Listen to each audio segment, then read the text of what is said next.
I guess the hardest thing is just knowing whether you could actually, you'd done all this training back in the United Kingdom and you talked about enemies, war, being shot at, but you'd never actually experienced it for the first time yourself. And I think what happens is a lot of people, we've got aircraft out in the Gulf at the moment, in Syria, in the Middle East. You know, those guys are being shot at, they're under real threat all the time.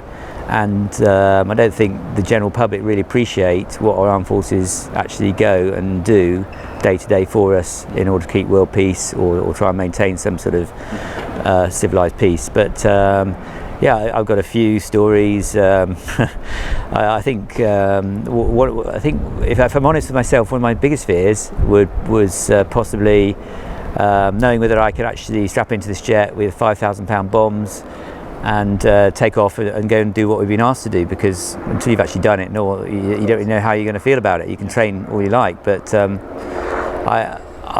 my first mission, it was on the second or third night of the war, and we were dropping loft bombs from a low-level attack, and we're an 8-ship. I think a couple went US on startup, and we eventually ended up as a 6-ship. But the way we used to operate, we'd have one Victor, 4 Tornadoes, 2 Tornadoes in each wing, and you'd rotate through the tanker in order to get the fuel before you dropped off the tanker tow line down to low level. It was the time of year where the intertropical convergence zone, which is a weather phenomena for that around the world, but it just happened to be sitting around about the border between Saudi Arabia and Iraq, and that produces a lot of convective activity and turbulence. And typically the tanker tow line would be at about 15,000 feet, but you need to do air-to-air refueling in visual conditions, although it might be at night, and in order to get VMC outside some of these cumulonimbus clouds, the tankers had to climb up to something like 20,000 feet. I can't remember exactly. But none of us had ever flown an aeroplane. I dropped bombs in UK, I dropped practice bombs, I dropped 1,000 pounder, but today I was flying with two 2250 litre tanks and 5,000 pound bombs. So the actual weight of the aircraft was the heaviest I've ever flown before. This is my first ever live bombing mission. And so when the tankers started to climb up, we were flying the aeroplane in and out of Mac Buffet, because normally a tank in, I think, 45 wing, but maybe we had to go, or 33 wing, no, 25 wing, 25 wing, but we had to develop a technique to bring the wing back so it wouldn't get into Mac Buffet, and we're putting the burner in and out while on the tanker. So it was, and the tanker tow line, I remember I was flying with my navigator called Dave Catterson, who left the Air Force shortly after that. He got, because of the turbulence, the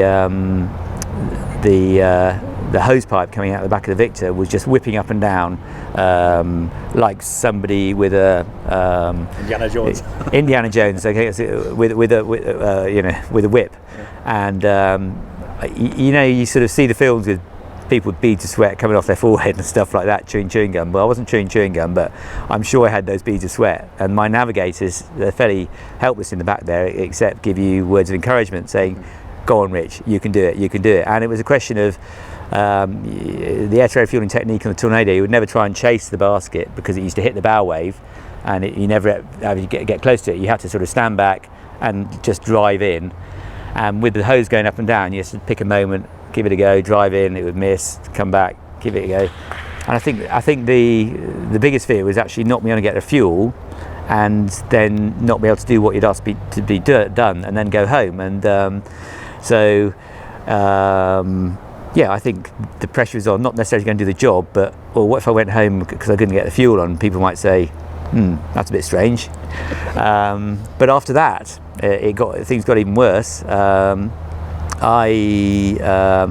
you come off the tanker, you have enough fuel to do the mission. You let down as I think we were a 7-ship or a 6-ship, and you let down to low level. During that process of letting down on the terrain following radar, there's quite a lot of talk between the front and back cockpit, and during the letdown, I suddenly couldn't speak to Dave, my navigator, and this is quite a critical phase of flight because there's a lot of checking backs and forwards on the terrain following radar that it's all working correctly. And I kind of had a big concern about, well, I can't speak to him now, what am I going to do? And then when I get to the target, how are we going to make all the switches live and talk between front and backs? There's quite a lot of coordination. And then I had at the back of my mind, well, what can I possibly do? I can't turn back because everyone will say I'm a wimp. So continue to let down to low level, and it's never. And the obvious place is where your PLB connects into the seat. There might be a bad connection. Tried that, recycled that. This is at low level with the automatic pilot in, but terrain following radar, and then all of a sudden I felt you've got a mic tail lead that goes into the side of the helmet, and that had actually come loose. Now I checked it and we've got comms back, but I hate to think of what had happened if I thought, well, I can't carry on with this, and turned back and then got home and plugged it in and thought, oh, there's nothing wrong. So, but anyway, that there's another story as well, but you probably haven't got time for that. But going into target, we're being told by the people that thought they knew better that we should do what's called we were planning to do mini loft, but we decided, because of the air defence systems we're going against Roland, which is a Dutch air defence system. It's a bit like SAM 8 in those days. We would type in max standoff in order to pull up, and so we did this, but no one had really done max standoff in dry power, because we were not going to use reheat because of the infrared threat from the ground.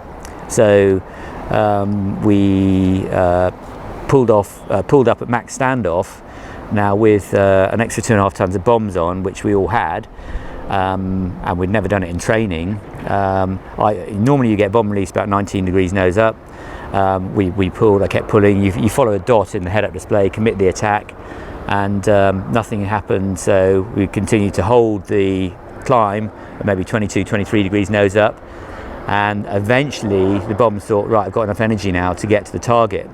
So what had happened with the extra weight, the reduction in speed, only dry power, the bombs had to pull up, the aircraft had to pull up to a significantly higher angle than we were all used to in order to throw the bombs far enough to hit the target. Anyway, so some people describe their bomb attacks left arm googly. I think one of my good colleague mentioned, but we managed to get our bombs off. But then normally you'd recover not going above about 1,800 feet, but we were sitting there. I remember sitting there with the wings forward like 3,500, 4,000 feet. The recovery we used to pull 135 degrees nose down, 90 degrees at horizon, and get back down to the low level. But the aeroplane was very slow, wings forward, 25 manoeuvre, waffling around with all this AAA and tracer going off. It was actually quite a confusing experience. And then out of the corner of my eye I saw this massive white fireball, and I thought, oh, that must be somebody that's been hit. And we all eventually got back down to low level. Everyone's running for the border in train following radar in our 40-second scream or minute, I can't remember actually now, and all checked in, and surprisingly everyone checked in. I thought, oh, okay, well that's great. And we all climbed back up, tried to find the tanker, get the fuel, get home. And then when we got back to base, I won't mention any names in this interview. My good friend who now works at the airlines as well. We all sort of looked at our planes, and he had a hole in his fin, and he also had one of the underwing strakes, a big chunk missing off it. And we thought, oh, well that was interesting, wasn't it? And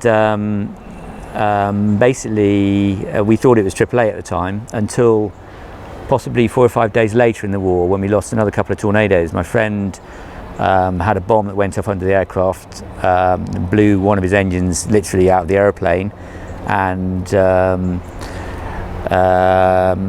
he and Pete Rochelle, who's actually still now in the air, still quite senior in the Air Force, were only saved because of bits of metal between their butts and the bomb going off under the aeroplane.